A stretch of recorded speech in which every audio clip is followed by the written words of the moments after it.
Olá, meus irmãos, sejam todos bem-vindos a mais um encontro no Centro Espírita Irmã Rosa, virtual, no nosso canal. Eu sou a Miriam Nascimento, sou tarefeira do CI, que Jesus possa estar junto aos nossos pensamentos nesse momento. Hoje nós vamos dar continuidade nesse mês a esse estudo do livro Boa Nova. E hoje vamos falar do capítulo 21, a lição da vigilância. Mas vamos fazer antes a nossa leitura, que é do livro Os Médiuns com Carinho, ditado por diversos espíritos no lar de Teresa, e a lição de hoje se intitula Luta pelo Bem. Alentai os vossos corações e disciplinai as vossas mentes, baseados na luz do conhecimento que já vos foi dado. Não vos entregueis às pressões que do plano inferior surgem como armas mobilizadas contra o trabalho do bem. Não lhes ofereçais guarida, alimentando ideias destruidoras. Ante as sombras densas, acendei as luzes que já tendes em mãos. Não ocupeis vossas mentes com os clichês destrutivos espalhados a mancheias por toda parte. Refutai as sugestões de desânimo, de revolta, de insatisfação. Nesse momento, sois convocados aos testemunhos de fidelidade ao Senhor a se expressarem pela manutenção firme dos vossos propósitos de trabalho ao lado dele, que vai à frente, rompendo as trevas maiores e sofrendo ainda o desprezo de muitos. Não é o momento de parar a semeadura, porque os temporais são ameaçadores.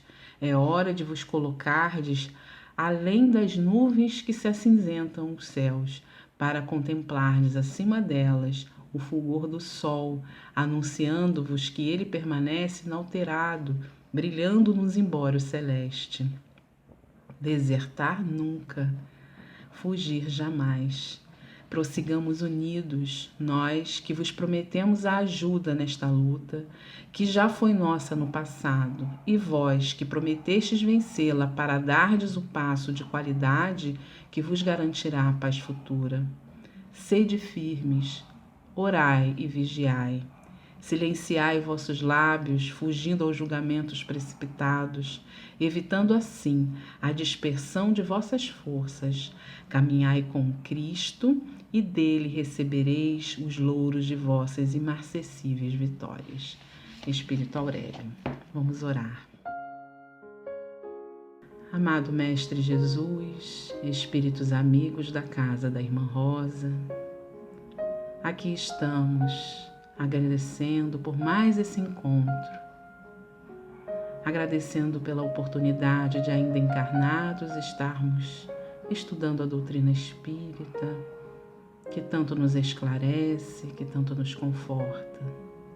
Pedimos, Senhor, que permaneça esta oportunidade através da mensagem de hoje para a nossa mais profunda reflexão.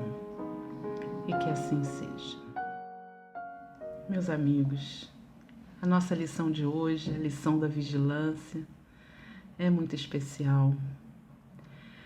Jesus vai nos chamar a atenção para dois aspectos na nossa jornada terrena.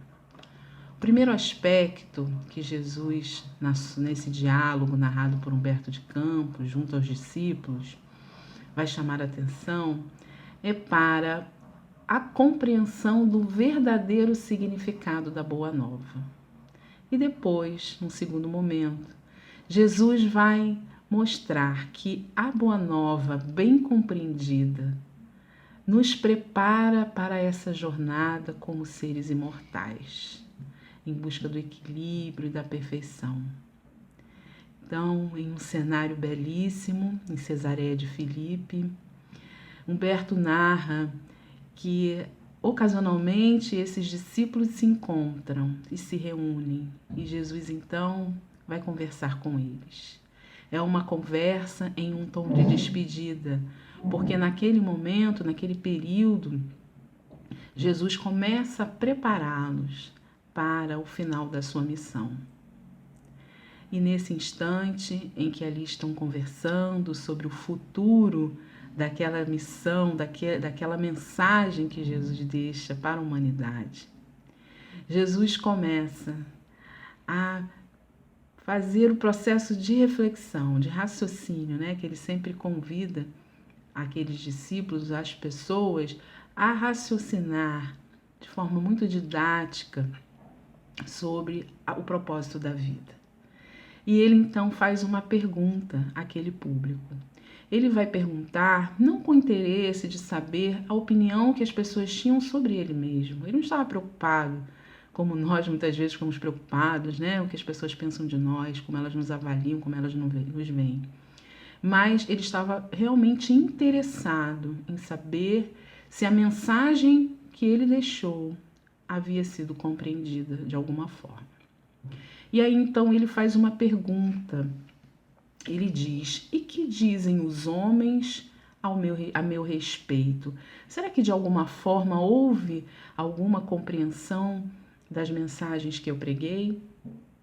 Então, naquele momento, começa João, o mais novo, e ele vai dizer que os amigos, pela percepção dos amigos com quem ele convivia, Jesus poderia ser o profeta Elias, né, que também teve uma participação importante no processo, nesse projeto divino da vinda de Jesus. Depois, em seguida, vem Simão o Zelote narrar que aqueles que ele conhecia na comunidade de Tiberíades diziam que Jesus era João Batista ressuscitado. Ora, João Batista foi o precursor de Jesus e contemporâneo de Jesus. E depois, por último, vem Tiago, filho de Cleófas, falar que ouviu dos judeus nas sinagogas que Jesus seria o profeta Jeremias. Também mais uma figura importante nessa trajetória, né, da preparação da vinda do Mestre. Nesse instante, observamos que nenhum deles comentou sobre a mensagem de Jesus. Todos se referiram à percepção do ser Jesus, da figura homem Jesus, mas não da sua mensagem. E aí a gente se coloca um pouquinho no lugar, né, dessas pessoas, quando muitas vezes nos referimos a Jesus ou a outras figuras de espíritos que passaram e passam pelo nosso planeta, nos deixando exemplos maravilhosos, preocupados em idolatrá-los, em admirá-los, achando tudo muito bonito, mas nos sentindo incapazes de compreender ou até mesmo de vivenciar, de experimentar aquela mensagem. Os testemunhos que essas pessoas fizeram, deixaram o legado de exemplo, parece algo muito distante, né? Nos colocamos às vezes dizendo: só Jesus, né? Eu não tenho capacidade, eu não sou Jesus. Quando o próprio Jesus sempre nos disse que nós poderíamos fazer o que ele também fez. Até porque Jesus foi criado simples e ignorantes como nós, né? A doutrina espírita nos esclarece sobre isso, que Jesus não foi criado um ser puro. Ele alcançou, e aí ele então não precisava reencarnar na Terra como nós. Nós ainda estamos nesse processo de reencarnação, né, para a nossa evolução, mas Jesus já era perfeito quando ele chegou à Terra. Então ele veio para uma missão, nos mostrar como se comportar, nos mostrar, dar o exemplo moral, né, para que a gente pudesse, na medida que passássemos pelas nossas experiências terrenas, que a gente pudesse ter um guia, um modelo. E aí, então, o que a gente percebe é que há um desvio do foco. Muitas vezes, nós, nas nossas atribulações do dia a dia, nossa visão muito superficial. Avistamos algo pelo efeito, mas não conseguimos aprofundar pela causa. Fazemos julgamentos precipitados, né, como diz a mensagem inicial. Nós estamos ali avaliando sempre as coisas imediatas, mas não conseguimos ter um olhar mais distante, o olhar espiritual. Estamos sempre muito preocupados com as questões materiais, apesar de termos a consciência de que somos seres espirituais numa experiência terrena. E aí, Jesus então passa para um segundo momento. ele vai agora perguntar àqueles que têm uma percepção, né, de Jesus, porque conviveram com Jesus. Conviveram com Jesus de uma forma mais próxima, aqueles 12 discípulos. E aí a gente também traz isso para nós. Nós hoje, em pleno século XXI, conhecemos Jesus de uma forma mais profunda, podemos estudar o seu evangelho. E como é que nós vemos Jesus? Ainda essa figura distante, idolatrada, algo que admiramos, mas que não vislumbramos alcançar? Então Jesus pergunta aos discípulos: e vocês que convivem, que fazem parte do meu convívio, como vocês me veem? Então eles ficaram assim, meio, desconcertados, justamente porque ainda havia um quê de admiração, mas ainda uma dúvida se nós poderíamos realmente ser como Jesus. Mas naquele momento, eis que Simão, Pedro, se levanta e fala.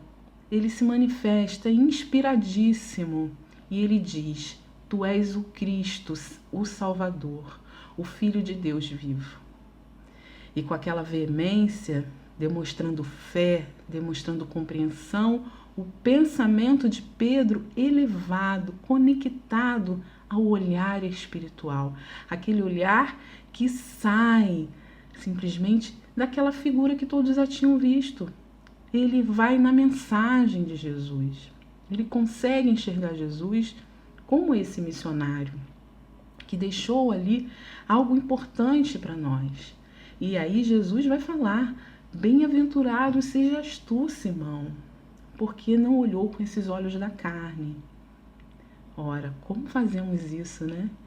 Ele estava ali, nesse momento, em uma sintonia muito boa, numa sintonia muito elevada, inspirada mesmo. E como é que nós podemos chegar a essa sintonia elevada? Bom, Leon Denis, que foi um grande estudioso da doutrina espírita, né, um grande divulgador da doutrina espírita, ele vai tratar desse assunto no livro O Problema do Ser e do Destino. Vai falar sobre o pensamento. E ele vai falar uma coisa que é muito interessante. Ele diz assim, que a vida atual é, como se sabe, um simples episódio de uma longa história, um fragmento de uma grande cadeia que se desenrola para todos através da imensidade. Leon Denis nos convida a transcender essa vida cotidiana, das nossas preocupações cotidianas, dos efeitos automáticos, impulsivos. Ela é transitória. E ele nos convida a nos enxergarmos como seres imortais. Essa existência foi planejada, ela é especial. Tivemos um planejamento reencarnatório. Ele é um fragmento de uma história. E o que é bom nisso é que quando a gente se enxerga assim, a gente é capaz também de enxergar o outro.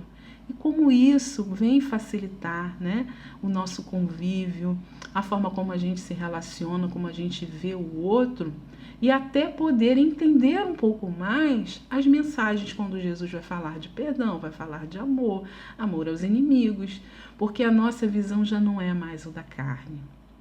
Nós já conseguimos enxergar longe, um pouco mais distante dessas turbulências que nos fazem esquecer quem nós somos. E aí Leon Denis também vai falar uma coisa muito interessante, porque ele vai dar uma certa dica, né, de como nós fazemos isso. Aí ele diz assim: para dar ao pensamento toda a força e amplitude, que foi o que aconteceu com Pedro, né, força e amplitude, nada há mais eficaz do que a investigação dos grandes problemas. É preciso investigar os grandes problemas. Kardec fala tanto sobre isso. Todo efeito tem uma causa. É preciso que a gente comece a exercitar o olhar para dentro de nós. Se algo me incomoda, algo me deixa desconfortável, algo que o outro fez, se eu foco só no que ele fez ou na pessoa, né? Eu deixo de focar naquilo que está me trazendo desequilíbrio. Então é preciso olhar para dentro de nós. Leon Denis fala muito sobre isso também, que as respostas das nossas perguntas estão dentro de nós, que é preciso que a gente se concentre, que a gente medite, que a gente comece a parar de culpar o outro pela infelicidade e comece a perceber que nós temos desafios pessoais.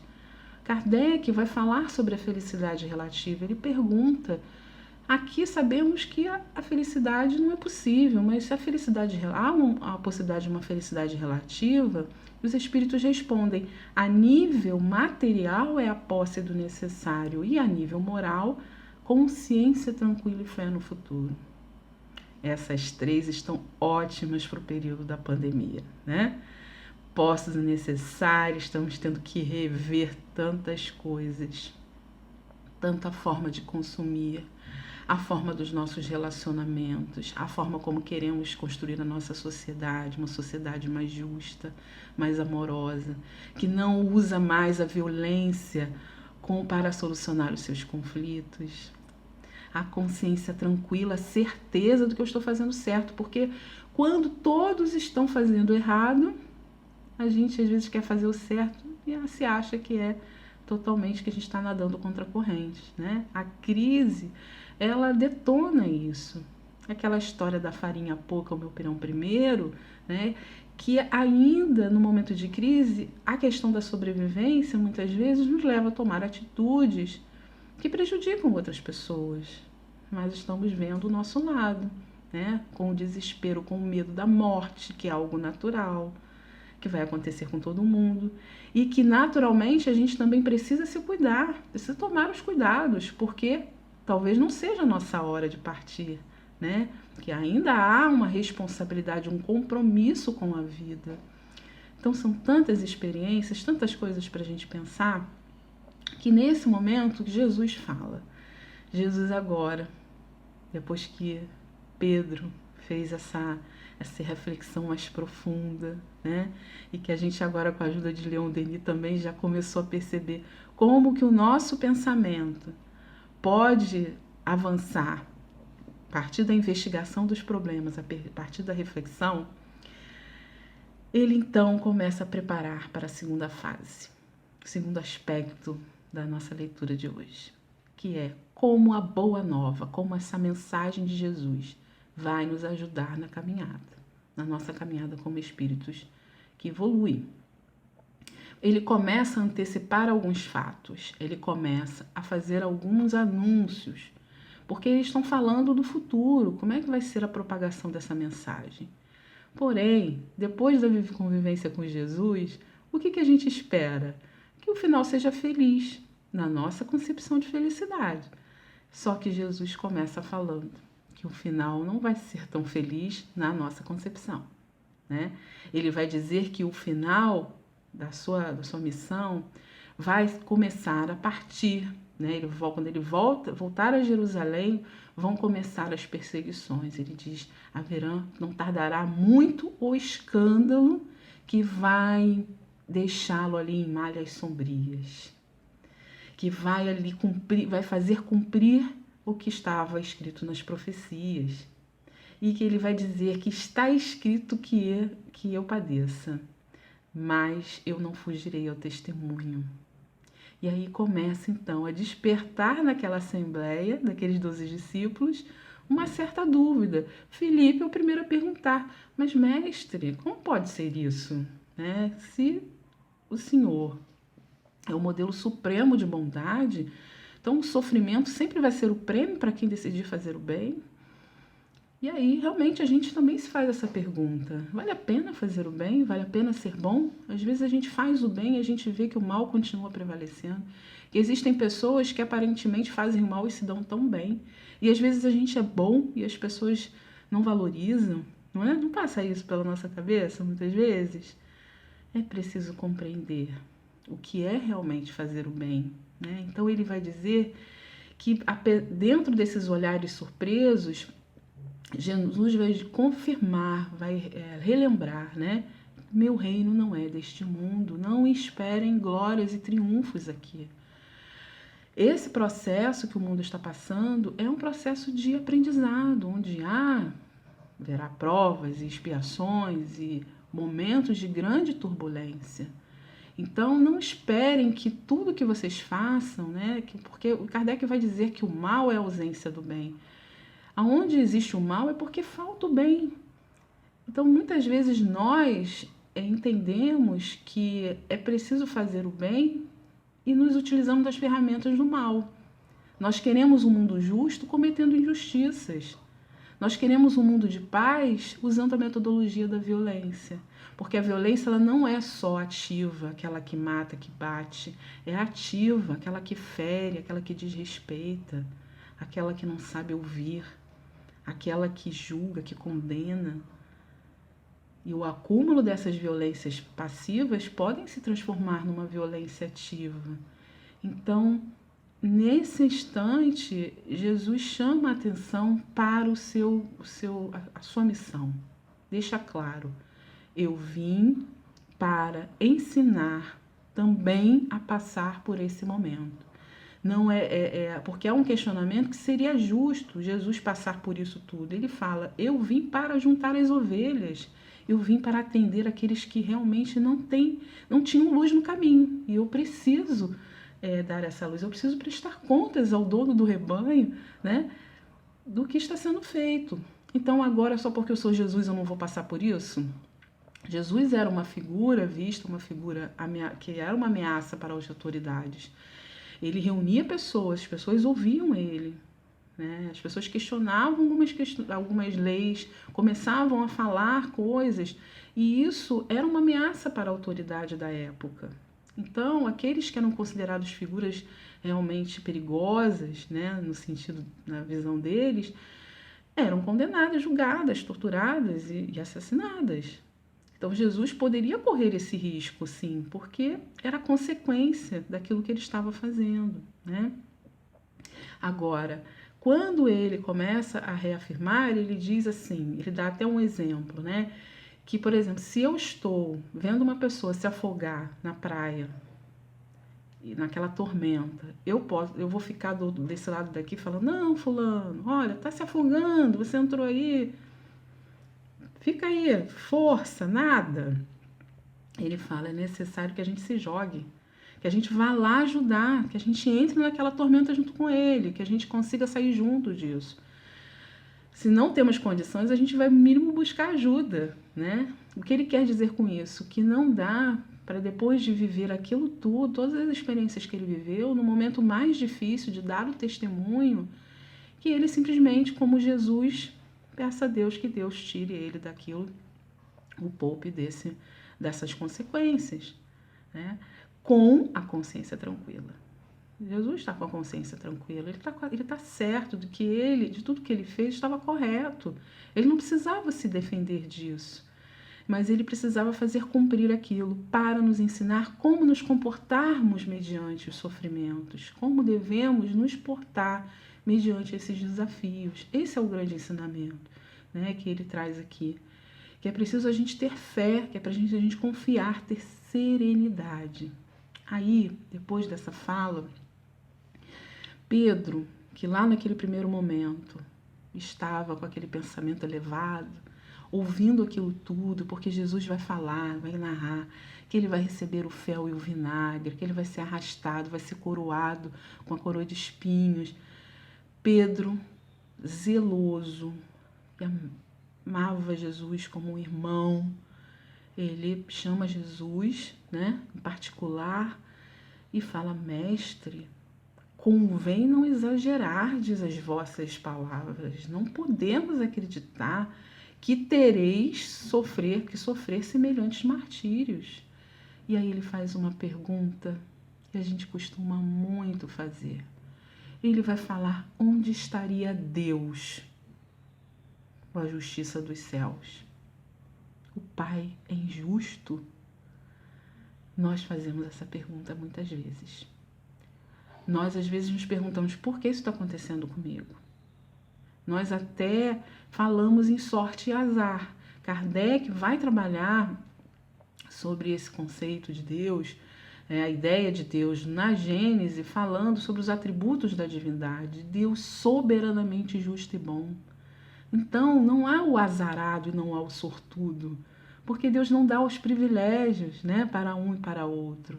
Existem vidas, existe um planejamento divino para todos nós. Então, é preciso compreender essas leis, é preciso aprofundar, lembrar lá o que Leon Denis deu a dica, né? É preciso investigar os problemas, é preciso entender. Lá no Evangelho segundo o Espiritismo, no capítulo 5, Kardec vai falar da justiça das aflições, das causas anteriores, das causas atuais das aflições. Bem-aventurados os aflitos. Talvez a gente não saiba exatamente o motivo, porque a gente quer saber por que eu estou passando isso, será que na outra encarnação eu fiz aquilo? O que importa é que nós saibamos que nós estamos preparados para passar por aquilo e que muitas coisas são potencializadas, são desnecessárias e que a gente está amparado. Jesus reafirma isso nesse diálogo.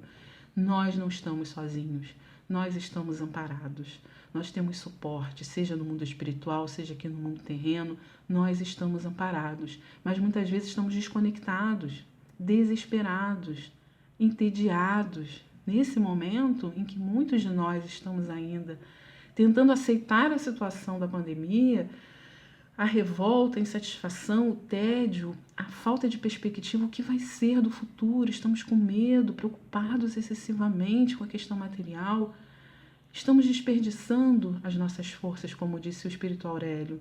É preciso investir a inteligência, trabalhar o progresso, ajuda nisso, né? A gente precisa aproveitar a crise para alavancar o progresso.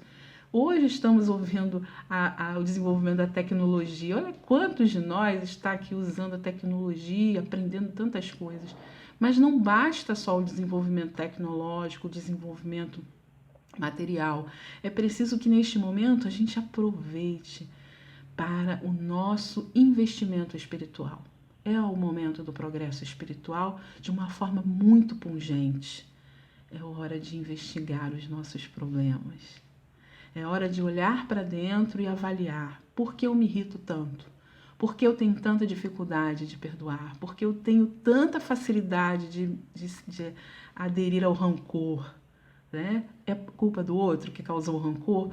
Porque eu encontro eco, isso que ele faz encontrar eco em mim. Ah, Senhor, o que eu vim nessa existência para trabalhar? Com certeza, as questões reincidentes das nossas vidas são para nos chamar a atenção daquilo que precisa ser trabalhado. Independente do que fizemos ou não, a gente precisa ter um olhar de menos julgamento.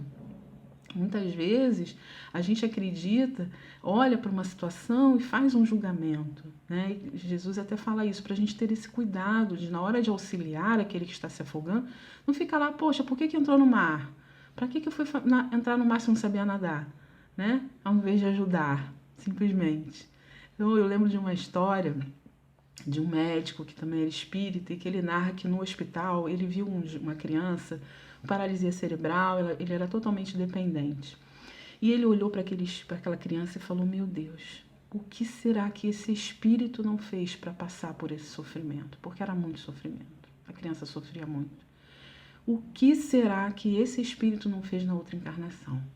No mesmo momento, o espírito que acompanhava aquele trabalho falou para ele, ele fez uma escolha. Ele apenas está passando uma prova. Ele não tinha necessidade de passar por isso. Não é uma expiação. A prova é para os pais. E ele se ofereceu para ajudá-los. Ele foi lá e nadar. Os pais estavam se afogando, o espírito, né, que são os pais. E ele foi lá, eu vou junto. E também é uma prova sempre para o espírito. O espírito sempre aprende alguma coisa. Sempre ajuda na evolução. É o amor, né? Então, às vezes, a gente acha e fica tentando entender coisas que não estão ao nosso alcance. Mas uma coisa é certa, a justiça é divina. E aí, nesse momento, depois desse momento, né, que Pedro fala e tudo, que a gente para pensar sobre a justiça, porque ele fala do Deus injusto. Jesus até fala, mas virou adversário do Evangelho? Porque o Evangelho sempre estamos dizendo que Deus é justo, Deus é amoroso, é um Pai de amor. E agora você vai dizer que é um pai injusto? Sai, retira essas palavras, Pedro. Retira agora essas palavras. sai de perto. Quem quiser me seguir, que pegue a sua cruz. Né? É preciso que a gente assuma as nossas responsabilidades. Nós somos espíritos autônomos, nós podemos caminhar com as nossas próprias pernas e naquilo que não conseguimos, com certeza seremos auxiliados. Então, meus irmãos, com essa reflexão, Pedro ficou ali pensativo e no dia seguinte ele vai conversar com Jesus e fala: Mestre, por que me falaste aquilo? Eu quis zelar, defender. Ele foi tirar as dores de Jesus, né? Por que quis falar? Por que mandaste me retirar as palavras? Em um momento as minhas palavras eram elevadas e no outro momento eram coisas malignas. Por quê, né? Eu estava ali com todas as boas intenções. E aí Jesus fala para ele exatamente a compreensão da justiça. O que é a justiça divina? O Espiritismo nos mostra que a justiça divina ela não é para as massas, a justiça divina é para as consciências. Então ele vai dizer: por que motivo logo após me designardes como intérprete dos inimigos, né, que ele vai reclamar e tal, e aí ele fala: vigia o teu espírito ao longo do caminho. E ele diz a fala mais bonita desse capítulo, ele fala: basta um pensamento de amor para que te eleves ao céu, mas basta na jornada do mundo, mas também basta uma palavra, uma consideração menos indigna, uma palavra fútil para que a alma do homem seja conduzida no estacionamento das trevas por sua própria imprevidência. E não é assim, gente? Às vezes a gente está numa prece, na oração, na vibração, uma semana ótima, um dia maravilhoso. Eis que surge um noticiário, eis que surge um comentário, eis que surge um ente querido, eis que surge alguma coisa que vem e desmorona tudo. A permanência do nosso pensamento, o pensamento constante no bem, o equilíbrio, é um exercício. E nós precisamos manter a nossa sintonia, buscar recursos que nos ajudem a sintonizar cada vez mais, para que a gente possa não perder a oportunidade, porque em um momento a gente está bem e às vezes em uma atitude a gente bagunça tudo, né? E para a gente finalizar, então, depois Pedro sai pensativo, porque dali viriam grandes momentos, né? Não só depois da morte de Jesus, do retorno de Jesus à pátria espiritual, mas também do próprio legado deles, do trabalho deles, né? E a gente lembra do próprio Paulo de Tarso, porque Paulo de Tarso passou por essas dificuldades. Ele dizia: como eu posso falar de algo que eu não vivo? Então ele vivia em constante conflito. E aí ele dizia aos coríntios, em determinado momento também de grandes lutas, que em tudo somos atribulados, mas não angustiados, perplexos, mas não desanimados, perseguidos, mas não desamparados, abatidos, mas não destruídos. Meus amigos, como fazer isso? Como manter esse equilíbrio nesses momentos de luta? Especialmente nessa época, né? Que estamos sendo convidados a uma luta maior.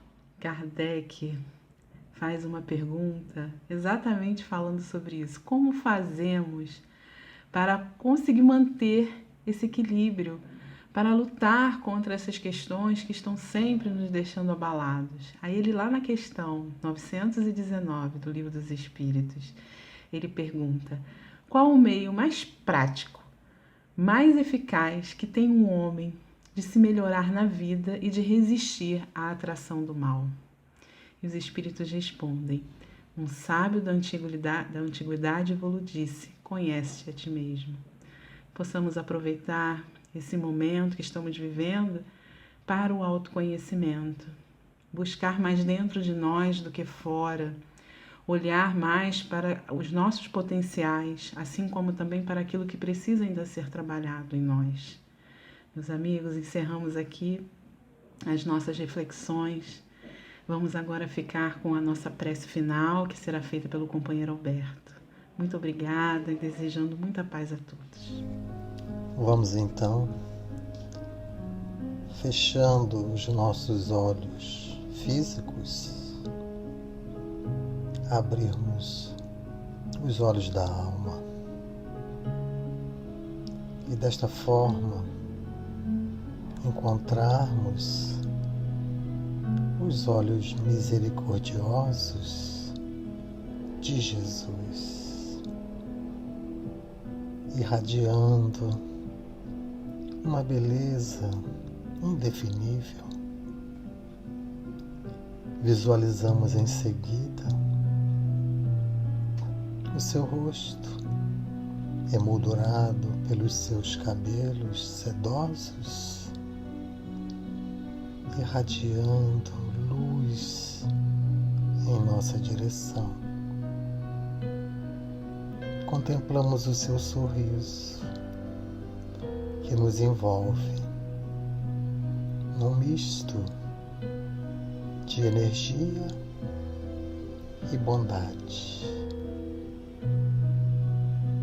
Visualizamos Jesus nas nossas telas mentais.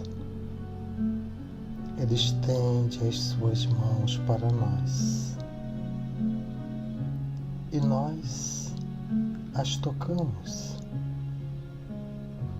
Ele nos convida silenciosamente a um abraço e nós o abraçamos, encostamos a nossa cabeça em seu ombro, sentimos as energias em nosso favor e ele fala docemente aos nossos ouvidos. Que queres? Em nome de todos, nós respondemos: Senhor, abençoa-nos, Senhor. Abençoa o nosso planeta, Senhor, que momentaneamente atravessa uma crise. Abençoa todos os lares que neste momento nos ouvem. Abençoa, Senhor, a todos os profissionais da saúde envolvidos na linha de frente desta pandemia. Ajuda-nos, Senhor, a acalmarmos os nossos corações, a serenarmos os nossos pensamentos e a buscarmos dentro de nós novas possibilidades que venham a colaborar com a atmosfera psíquica do nosso planeta. Ajuda-nos, Senhor, a seguirmos a sua lição de oração e vigilância. Que essas energias, Senhor, que agora sentimos, visualizando a casa da Irmã Rosa que nos abriga, possam ser irradiadas até cada lar que nos ouve,